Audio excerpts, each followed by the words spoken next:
All right, it's Monday, and I thought, you know what, I'm going to jump on here and share something with you that happened to me that is just always unique in how God deals with me. It's like He doesn't audibly speak to me like, oh, Angie, let me tell you this. And people always ask, what do you mean by God speaks to you? How does that work? And I think it works for different people. But I know for me, it always happens. A situation will happen to me in current time that somehow ties to past times, and then it all comes together, and it's like I kind of the overview of both of those situations culminate right into the direction I feel like God's leading me to go. So I met this little girl that I'd say she's 14 years old, and just full of bitterness, full of anger. And I would say rightfully so. Some really bad things had happened to her. And, so I had the opportunity to meet with her 2 or 3 times. Well, finally got to meet the mom and the grandmother. And I kid you not, if we could close our eyes and just look at people as spirits, the three of them could have been a blended spirit. I mean, they were so much alike in spirit. It was sad.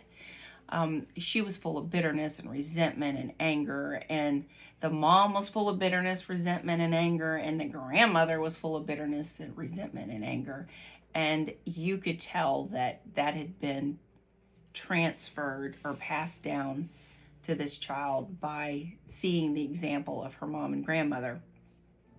And I remember when that day I was sitting in our living room, I was sitting on the floor, crisscross applesauce on that hardwood floor, and I had those drapes laid across my lap, getting ready to fold them up and put them in a box. And, I shared the story of seeing that weight sewn into the bottom of that drape to make them hang so beautifully and just perfect and flow the right way. And I remember thinking, this weight is part of the DNA of these drapes. You can't separate the two. The only way you could separate the two would be to destroy the drape. You would have to rip it out, and the way it was sewn in, you would have to rip that beautiful fabric. So it was meant to be there, and it was meant for a purpose. So as bound as that weight was, it served a purpose in the scheme of the beauty of those draperies. And I remember God saying, you are bound to your situation. You are sewn in. Your life right now has sewn you into this situation, and there is no easy way out. There's no quick fix. There's no secret sauce. There's no book you can read that will tell you all the 10 PowerPoints of how to overcome this and move on from it. It's going to be a long, hard, methodical road, and there is no way out outside of me. And so I remember, that just anger in me and just ugliness, thinking, God, I've served you my entire life. Kenny and I have tried to be, good people. We've tried to follow good principles. We've, tried to treat those around us how we want to be treated. And how did I end up here? I don't blame you, but I certainly have questions. How did I end up here? Just makes no sense. And so I remember just that day is so clear to me. And it's interesting because over the past 20 years, when these situations have come up, it's like the memories are as vivid as if it was yesterday. I can still smell, I had made corn chowder that week, and I could still smell the corn chowder on the stove cooking. We had a fire, and I could still remember the smell of that fire. And I remember just so vividly thinking in my heart just quickening and thinking, okay, God, if this is the way it's going to be, you have to make me one promise. And that promise is that I will not become bitter. I have seen what bitterness does in families. I've seen what bitterness does in a person. It's like drinking the poison and expecting it to kill the other person. It's not pretty. It's not a good thing. It affects the relationships in that person's life. I mean, it affects everything, their job, the people they love. And I said, God, make me one promise. Okay, so you're my only way out. My chair keeps scooting around. You're my only way out. So I just ask this of you. Please guard my heart. And God, please do not allow me to become bitter. And I had a peace at that moment. I thought, okay, God, you said that you've got me. You're the only one that can free me. So, all right, let's see how this goes.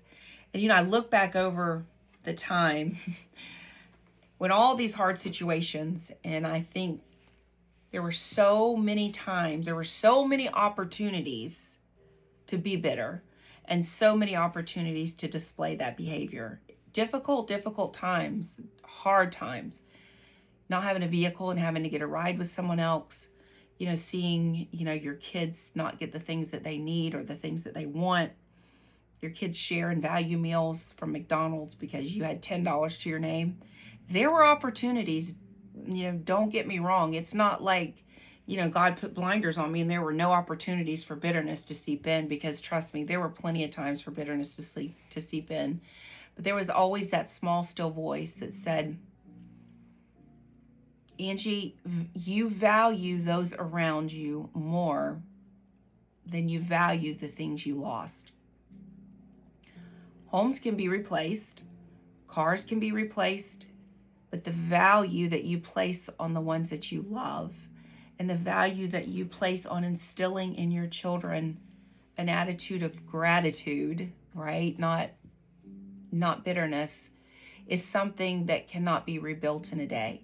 That is something that is a day in, day out methodical thing. And I look back over a lot of opportunities where I tell you, my flesh could have gotten the best of me.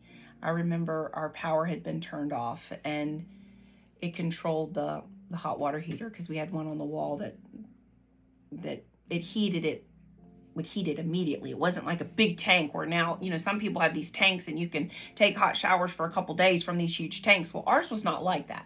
It shot the cold water in and the hot water shot out. So without power, we had no hot water. And I remember we went to get something to eat, and I think we'd shared a value meal from McDonald's. And on the way home, I was thinking, God, what am I going to do? How are we going to bathe tonight? Just feeling hopeless and feeling like a total loser as a parent.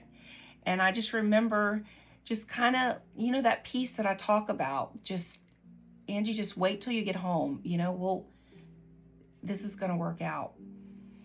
So I remember getting home, and Isabella was probably 4 years old. And I remember seeing her little bikini sitting on her little chair. She had a little table with chairs and off my kitchen area.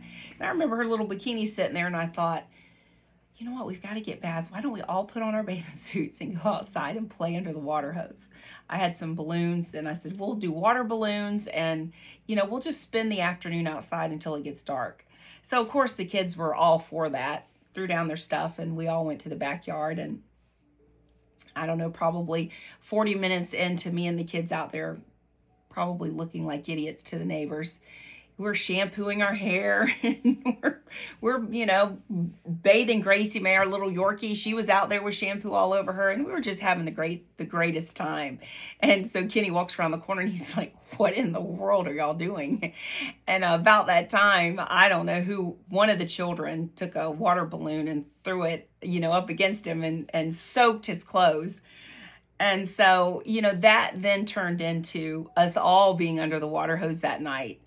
And I remember, gosh, it was probably a couple hours later, it was getting dark and the mosquitoes were coming out. And so, the kids went on inside, and they had made pallets in the living room all lined up. And so I stuck my head in to ask for a towel, and I could kind of see them in the living room. And I could see the value of my life from that viewpoint. And the value of my life was laying in there on pallets in the living room. And I thought, God, thank you for not allowing me to be bitter and miss moments like this. And so I turned around, and Kenny was standing there, and of course he gave me a romantic kiss, and and we made out for a little while. And so that evening turned out to be one of the most memorable evenings I have, of me with my family.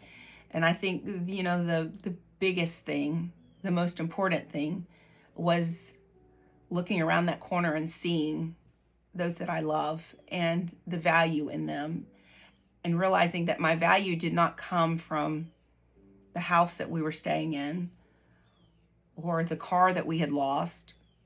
I guess I turned my Denali in the week before, but my value did not come from those things. My value came from these humans in there that I was able to instill a spirit of resilience, a spirit of gratitude, a spirit of love for God. That was my value. And that is something to celebrate. I'm telling you, that is, the world needs hope. The world needs peace.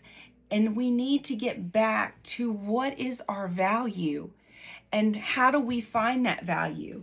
And if something rocks our life, which life is going to knock you down, life is hard, life sucks a lot of times, how will you maintain that value and not become bitter and become a not very likable person, and ruin your marriage, ruin your friendships, ruin your relationship with your parents? So as I was reflecting on that today, after I had seen that child with 2 generations and the impact that those generations had on her life, and how now it was steering her life in a completely different direction than the life that my children are living today. And I was telling a friend the other day, I don't know how they maintained, their attitude. They're not greedy people. They don't covet money. They don't look at Kenny and I like we're losers. They come to us for advice. There was never a time that I felt like the kids were bitter or the kids blamed us. A lot of times we play the blame game, and it's, blame never ends. I mean, it snowballs, and then it becomes me proving to you that I'm not the blame, but you're the blame. And instead of living in a place of gratitude and living in a place of knowing what your value is and what the value of what you've been called to do. And that's when I say find your giftings. They come in so many different ways, but I think if you live in gratitude, and your value comes from those that you love and those around you, those gifts begin to develop, and pretty soon your purpose begins to present itself, and you begin to walk in that purpose every day. And it looks different for everybody, but it was so real to me when I saw that girl and the trajectory of where her life was going and where my life had gone, because I had praying parents and parents that bent their knee to God. And now my kids had seen that, and my kids had dodged a bullet. I'm telling you, not because I'm some great person, but because I was broken. And I said, God, I don't have it in me. I don't. You have to be the one that touches me and protects my heart. Because the thing I love the most is my kids, and I do not want to transfer that on to them. And I know if I can do it, you can do it. So much is going on in the world with California, and gosh, there's been so much loss. We've had 2 hurricanes here in Florida, and that stuff can be rebuilt. I'm not making it less of a horrible situation, but those things can be rebuilt. I will tell you, because of losing our home, we moved to North Carolina, and that move was the central, it was everything to the life of our middle son, Jesse Cole. Had we not moved, my son he wouldn't have been lost, but his life would have been very different than it is today. But because of us losing that home and having to go to North Carolina to live with my mom, it put us in a place that God wanted Jesse Cole to be, to bring the right person into his life to help us figure out what was going with him, and then eventually get a diagnosis of him being dyslexic. So I'll tell you today, I would give up 100 Denali's and 100 homes for Cole finding the help that he needed. So you never know where you're at or what you're there for. Sometimes it takes years looking back to figure it out, but live in a place of gratitude, live in a place of gratefulness, and always live in a place of character, and value those around you, because everything else it can be taken very quickly.